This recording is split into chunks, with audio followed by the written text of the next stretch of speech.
熱血港男去印度直擊示威冇難度。上個禮拜二，印度西南部德里凡德朗市近8萬人上街要求貪污首長落台，但係呢件事外國冇報道，甚至連一個外國人都見唔到，唯獨是見到佢喎。我叫羅世歡，今年23歲，喺嶺南大學讀緊中文系2年級。咁我點解嚟印度呢？其實係參加咗我大學舉辦嘅一個交流實習計劃嘅。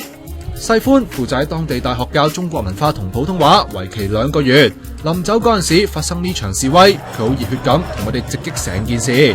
而家現任嗰個首長呢，咁啊涉嫌一宗好熱、好巨額嘅貪污事件啦。一個女人佢成立咗一間太陽能電板公司，咁呢就藉着佢去拉攏一啲高官呢，同佢發生關係呢，而去利用政府嘅名義咧，去發展呢個計劃。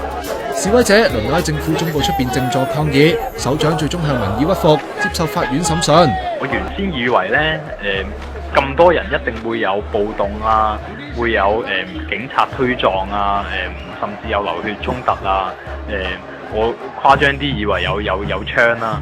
咁但係咧，今日見到咧，大家都只不過係坐喺地下嗌口號啊，喺度遊行啊咁樣，所有警察都只不過企喺路邊嘅啫。咁人民好自覺，佢哋唔會推撞啊，唔會有攻擊啊。呢件事令到佢對印度徹底改觀啊！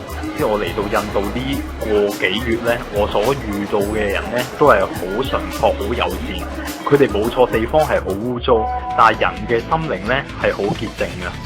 當地人仲當世歡係明星咁，爭住同佢影相傾偈。一聽到佢嚟自香港，仲以為一定識功夫添。我今次實習所學到嘅嘢係我思想啦，我遠離咗香港之後，我可以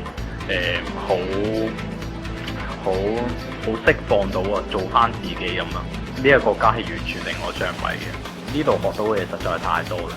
冇錯啦，大學生活就係要擴闊自己眼界嘛。